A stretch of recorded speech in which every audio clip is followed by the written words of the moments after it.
Ah, very good. So, Conversations with Alden, episode number 3. Yeah. Let me fill you in. Last time we did a quick look at at Louise Brooks here, Yes. my Louise Brooks doll. She was made for me by Summer Lindeman, who's a good craftsman, lives up in Vancouver, Washington. She comes from a Mormon family, and she learned doll making from her grandmother. Uh-huh. She's been applying it to more pop culture things. So I asked her to do this on commission. I don't think she does commissions any longer. She's a manager of a big craft warehouse up there. Oh, yeah, probably doesn't have time. That is Yeah. such a cool thing. Did she pattern it after Liza Minnelli? Is that what I remember you saying? Was it patterned after Liza Minnelli? Is that what I remember you saying? Or Okay. Okay. This is the original Louise Brooks. Oh, right. I forgot. You had told me this story. Who's Louise Brooks? Louise Brooks, film actress and dancer during the 20s and 30s. Yeah, she started with the Denishon dancers and was doing okay. Moved to New York and got in the what was the big follies at that time. Oh, I don't know. But anyway, she was in a New York. Ziegfeld Follies. Oh, right. And she got disenchanted there. Well, yeah, because the directors were treating the dancers like their private harem, and she got tired of the pressure of that.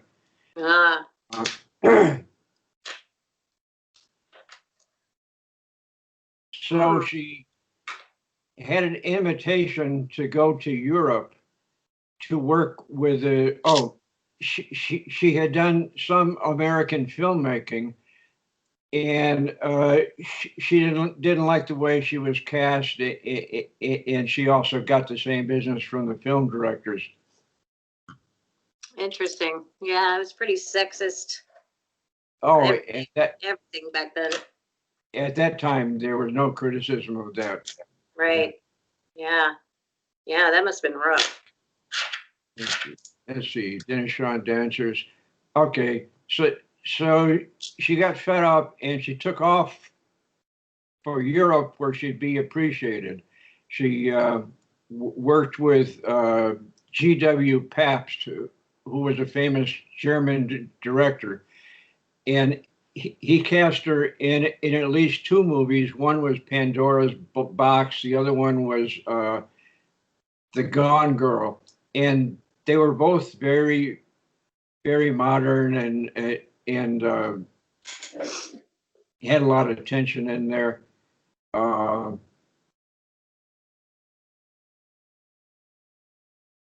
She did well with those. She built her reputation so that when she finally got back to the States, she had a little bit more respect to deal with. Wow. I think in her later life, after the film career had died down, she she made a living being the mistress of wealthy men. Yeah, well, turn it to your advantage, right? Yeah, and then which is how that character in Cabaret emerged. She became the model for Sally Bowles, the lead character in Cabaret. Interesting. Divine decadence, darling, all that kind of thing. Yeah. Very cool. So when she got older, she was invited by the Eastman Company. You know, Eastman Kodak. They were pioneers in manufacturing film. So they were tied in with the film industry, and they brought her up to Rochester and installed her as a kind of a artist in residence, where she'd talk about her career with visitors, and Wow. she wrote, yeah, she wrote this book at the time, Lulu in Hollywood. Nice. Let's see. That's a really cool image. I like that graphic design. Oh, yeah. Yeah. She was, I really like the movies from the 1920s and stuff. I don't watch those nearly enough. I should watch more of them. yeah. So when I wanted a depiction of her rather than going from her old photographs, I went for Lisa Minnelli's portrayal of her. Yeah. And Okay, that's where I got Manelli from then. yeah, when Minnelli was asking her director how to play Sally Bowles, he said, "Look at the old Louise Brooks movies. You know, play it like her." Interesting. Oh, that's very cool. That's my little Louise Brooks story. And then we were going to talk about, we were going to talk some about your childhood. Growing up in Connecticut, right? Yeah. Yeah. Got some stories about that? Someplace that I have photos of the house I grew up in, and some things from the neighborhood, but they're in a box of unsorted stuff. I just flipped through one of the albums this morning to get a couple of pictures, but there's a bunch of them that are in a box that maybe I'll bring out at a later date once I get them sorted out. That would be really cool. Show me the one that you showed me earlier of you and your brothers and your dad. That picture you were showing me? Oh.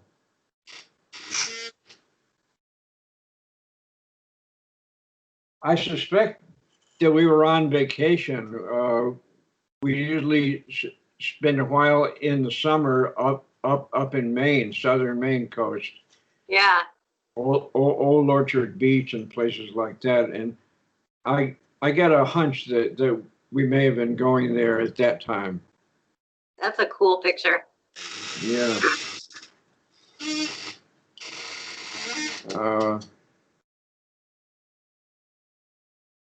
Let's see. Oh, okay. The general situation, Waterbury is a town with around 100,000 people. At that time, it was a booming factory town, defense industry. Ken Burns did a series called The War on the Second World War, and he circulated around its impact on 3 different American cities, and Waterbury was one of them because it was so involved in the defense industry. So they interviewed people who had been present and active at the time and knew what they were talking about. Huh. I remember things like the metal air raid helmet, or air raid warden helmet that my father had, that fortunately he was never called to put into use. Yeah. I remember the big searchlights, you know, the monster things circling around in the sky. When I go down to the Saturday matinee, you see the newsreels of the Americans bombing the German roller bearing plants. Yeah. From my room, you could look out on the roller bearing plant. You're like, these are prime targets. Yeah. Wow. I hope they don't figure out how to get all the way here. Wow. What a different world. Yeah, yeah. That's crazy. And then later on, I joined the Civil Air Patrol, which is, you know about that? No. It's a voluntary organization. It's kind of like an auxiliary of the Air Force. You get to be Civil Air Patrol cadets, and we did a lot of ground training and classes and all that kind of thing. I was in a little flying club within that group, and we wanted to get our licenses, but Jesus, you have to put in so many hours, and it costs so much an hour. Yeah. And we didn't have it, so we threw a big dance and advertised it and figured that was going to make it, and then it snowed or something that made us call it off. Oh. So that was the end of my flying career. My dad was a fighter pilot. Oh yeah? Yeah, in Vietnam. Yeah, F-105s. Oh, that's serious stuff. Yeah. So tell me about the numbers games that used to go on in your neighborhood. Oh, okay. We'll go back. My grandfather was an industrial executive at one of the big factories in town, Scovil's. He was in charge of the payroll. And he was a classic capitalist, three-piece suit with a gold watch chain, a little bit fat, striped. Yeah. Drove a big Cadillac, and when the workers were on strike, he stopped the car in the picket line and stand up on the running board and give them a lecture about how they were going to drive the business out of town and they'd be out of work. Yeah. Which eventually happened, but Yeah. So he was pretty feisty in his day. We grew up in the house that he built, which was in a fairly affluent neighborhood. You never read the Magnificent Ambersons or saw the movie? No. It was from that same period, but where they were starting to do like garden suburbs, and the neighborhood that I lived in was very attractive because it followed that trend, although not as well as the places where it had been started. Yeah. Let's see. Oh, so my grandfather was affluent. When my father came up, the Depression was on, and they were short out of get-rich opportunities. The factory wasn't hiring, and so that's when he kind of drifted into the rackets.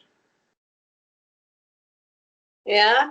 And I'm not sure what all he did. There were some things that he didn't talk about, but I know that there were numbers games. There was horse betting, alcohol at the time when it was illegal, and I'm not sure what all else that he wouldn't talk about. But he was in with a gang. Yeah. So when he became a state trooper, he That's quite the left turn. Yeah, well, he didn't have much choice in that. My mother came down to the carnival in New Jersey where he was working as a carnival barker, and she came down with me in arms and, told him that he had to shape up and come home and get a real job, or she was going back to Georgia. Wow. Huh. So he followed her advice. First, he got a job as a watchman in one of the defense plants down in the valley. Let's see. And then later on, he got into the state police. At that time, police were hiring people with underworld backgrounds because they knew what was going on. Yeah, that makes sense. There was a transition that took place where the police got much more professional. I think that was in the 50s and much more ethical. Yeah. And my dad would kind of scorn them as a bunch of Boy Scouts. They don't know anything. It is totally old school. Yeah. Oh, yeah. Definitely. Yeah. Now, didn't you? What's the story I remember you telling about cleaning chalkboards or something? Oh, okay. That was our house. When you walk down the street and around the corner, you come to a little business section. One of them, a little beauty parlor that my mother and her sister Lucy ran. That they were both hairdressers. Lucy later on moved to Washington, D.C. and married somebody and continued to work as a hairdresser. She would do Barbara Walters' hair. Do you remember her? Yeah. And the terrible hairdos. That was all my aunt. That was Lucy's fault. Great. But the conversations must have been really great. I'm sure that the gossip was rich in there. I'm sure. Yeah. Okay, so there was that little beauty parlor. And then you go down a little bit, and there was Andy's drugstore. And this is the one where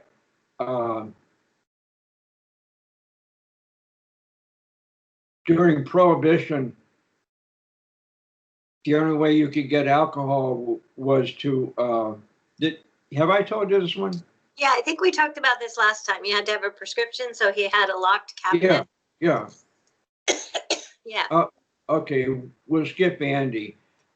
I'm going to name names. Hopefully, no one is going to.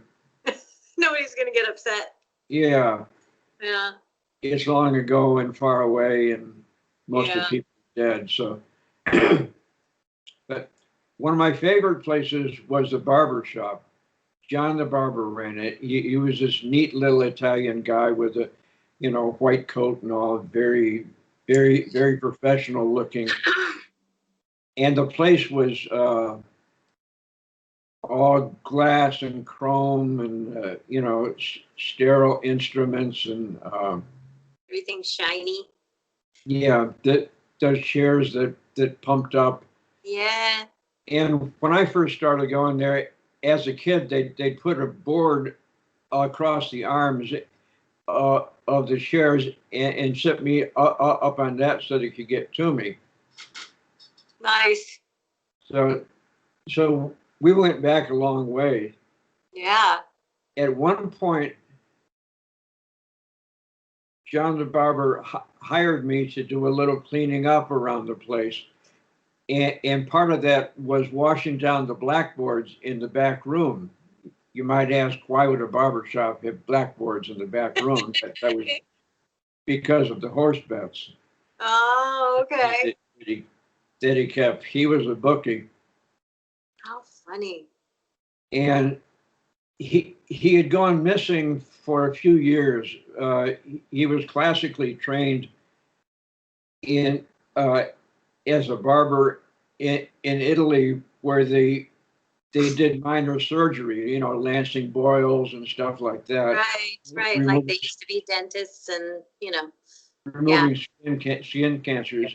Well, part of his repertoire was that he could perform abortions, which he did for the needy people in the neighborhood before yeah. that got to be legalized. Well, he got busted and spent a few years in the pen.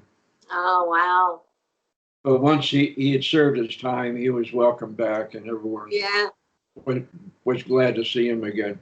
yeah, yeah. What a different world that was. I mean, it's so, yeah. I mean, it just it makes me think of all those black and white movies, right? Yes, yeah, it was right out of that. Yeah. Let's see, what was I saying? Uh, yeah, Underworld, definitely. Mhm. Yeah. And when I was growing up, of course, you don't get a manual with all this stuff explained. You know, you have to. I had to keep my eyes and ears open and try to put it all together. Right.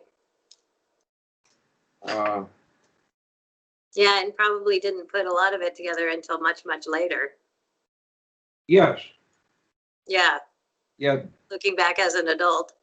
yeah. The pieces didn't fit together at that time, but It's funny how much we absorb as children. Even, we absorb what we don't understand even, and it's just stored away, and all of these little anomalies and things that don't fit and things that don't make sense yeah, later, as when you're looking from a different age. You're like, okay, I get it now. yeah. Some things get burned into the memory, like the night that my dad was going out on an undercover operation to bust an illegal casino in Bridgeport.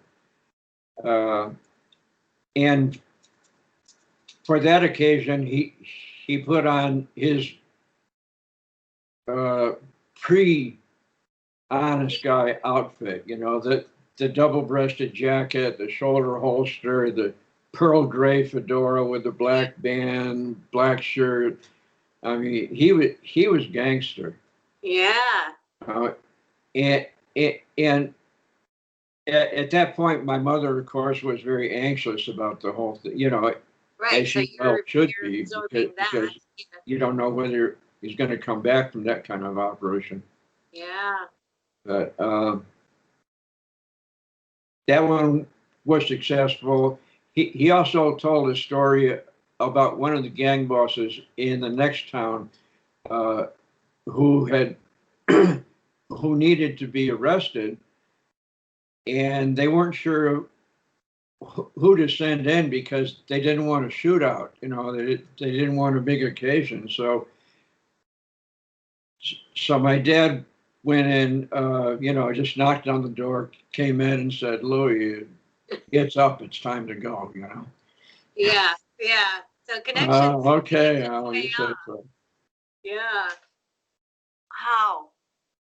That is fascinating. Well, we're about almost 40 minutes in, so let's cut it off for now, and then we'll talk again next week. Okay. So be thinking about what you want to talk about. I still want to hear the airport tarmac story, not for sensitive ears, but we will. The which? The airport tarmac. Oh yeah, yeah. The whole Denver thing. Yeah. So next week, let's talk about that. You could make stories about Denver. Yeah. Yeah. Okay. Next week will be Denver. This Very week good. was really, really good. I'm so happy we're doing this. This is awesome. Yes. Yeah. I've been rewatching the videos with great delight. It's Yeah. good to have these down. Yeah. Yeah, for sure. It's super interesting, and I've seen that it's sparking a lot of conversations, which is fascinating to me. It's awesome. Yeah. Yeah. Yeah. All right. Well, we're signing off for now, but I will be back next week. for another conversation with Alden. Very good. Bye-bye. Thank you so much. Bye-bye.